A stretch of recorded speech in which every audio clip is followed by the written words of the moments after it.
सादर नमस्कार। मैं रविंद्र प्रताप सिंह, असिस्टेंट प्रोफेसर भूगोल विभाग, फखरुद्दीन अली अहमद राजकीय स्नातकोत्तर महाविद्यालय, महमूदाबाद, सीतापुर, उत्तर प्रदेश से।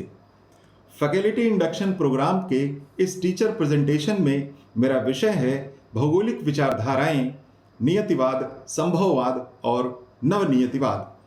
जहां तक भौगोलिक विचारधाराओं का प्रश्न है, मानव और प्रकृति के मध्य अंतर संबंधों की व्याख्या करने हेतु समय समय पर विभिन्न विचारधाराओं का आविर्भाव हुआ, जिनमें क्रमशः 3 विचारधाराएं प्रमुख रूप से उल्लेखनीय हैं: नियतिवाद, संभववाद एवं नवनियतिवाद या रुको और जाओ नियतिवाद के नाम से जाना जाता है।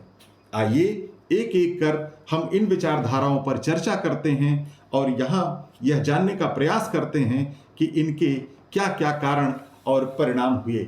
नियतिवाद, जिसे डिटरमिनिज्म के नाम से भी जाना जाता है, इसे हम पहले कुछ उदाहरणों द्वारा समझने का प्रयास करते हैं कि क्या आपने कभी महसूस किया है कि जिस समय शीत ऋतु हो अर्थात ठंड पड़ रही हो, क्या हम इस कॉटन के कपड़े को पहनकर रह सकते हैं? संभव ही नहीं है। क्या ग्रीष्म काल में हम स्वेटर या जैकेट वगैरह पहन करके रह सकते हैं? नहीं रह सकते हैं। क्यों नहीं रह सकते हैं? क्योंकि प्रकृति द्वारा ये अनुमति नहीं प्रदान की गई है। इसी प्रकार क्या रेगिस्तानी क्षेत्र में, मरुस्थलीय क्षेत्र में कृषि की संभावना है? नहीं है। क्योंकि प्रकृति ने वहां पर सिंचाई या वर्षा जैसी सुविधाओं को नहीं बख्शा है, नहीं दिया है। इसी प्रकार आपने ये देखा होगा कि कोरोना कालखंड में किस प्रकार मनुष्य प्रकृति के सामने नतमस्तक रहा है।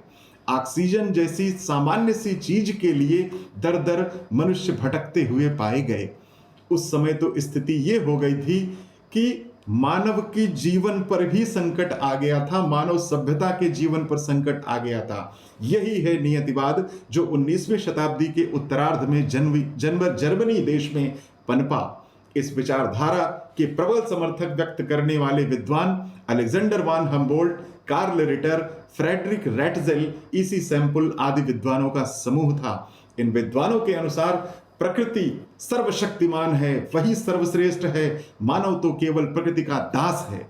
मनुष्य के ऊपर प्रकृति का पूरी तरह से कुछ इस प्रकार नियंत्रण होता है कि कोई कार्य प्रकृति की अनुमति के बिना वो नहीं कर सकता है।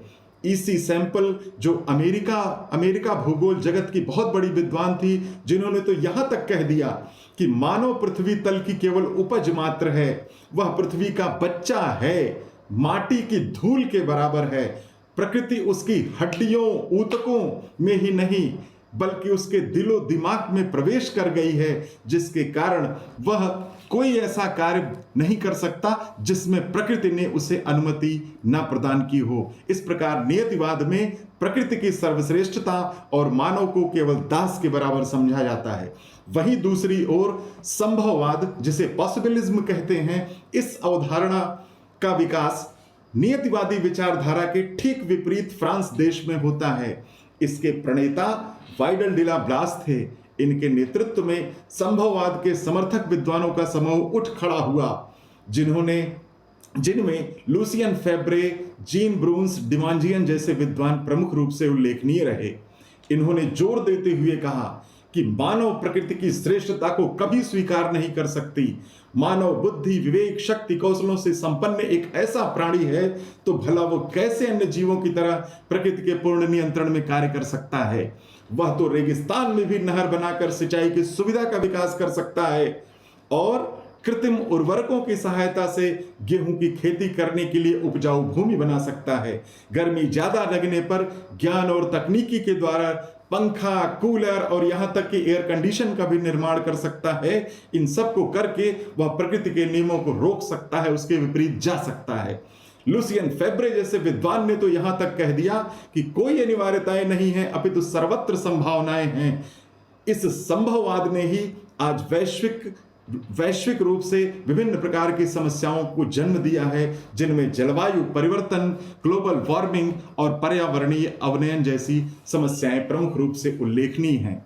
आइए तीसरा जो विचारधारा है नवनियतिवाद, जिसे रुको और जाओ नियतिवाद के नाम से भी जाना जाता है।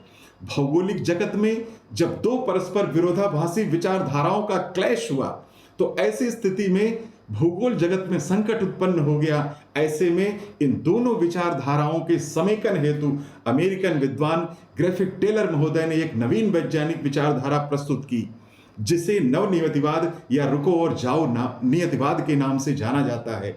इस विचारधारा को मानने वाले विद्वानों का समूह कहता है कि न मानव बड़ा है न प्रकृति बड़ी है, अपितु मानव और प्रकृति का कोई स्वतंत्र रूप से अस्तित्व नहीं है। दोनों एक ही सिक्के के दो पहलू हैं। हाँ, एक बात यह जरूर है कि मानव पर प्रकृति के प्रभाव को नकारा नहीं जा सकता। हाँ, ये अलग बात है कि प्रकृति द्वारा संभावनाएं उपलब्ध कराई जाती हैं, किंतु चयन करने का या निर्णय करने का काम मानव ही कर सकता है, मानव ही उपयुक्त है। वो तो यहां तक कहते हैं ग्रिफिथ टेलर महोदय कि प्रकृति जो है वह चौराहे पर खड़े एक ट्रैफिक पुलिस के समान है, जो वाहनों के गंतव्य को नहीं बदलती, बल्कि वह उसे ठहरने, सूझबूझ से बाएं जाने दाएं जाने को निर्देशित करती है। इसी में वाहन चालक की भलाई है। अतः मानव को भी प्रकृति के नियमों का पालन करते हुए विवेकपूर्ण विकास प्रक्रिया गतिमान रखने की अब उचित होगा। यही सतत विकास और सस्टेनेबल डेवलपमेंट की अवधारणा है। तो इस प्रकार हमने नियतिवाद, संभववाद और नवनियतिवाद की अवधारणा को समझने का प्रयास किया। बहुत बहुत धन्यवाद।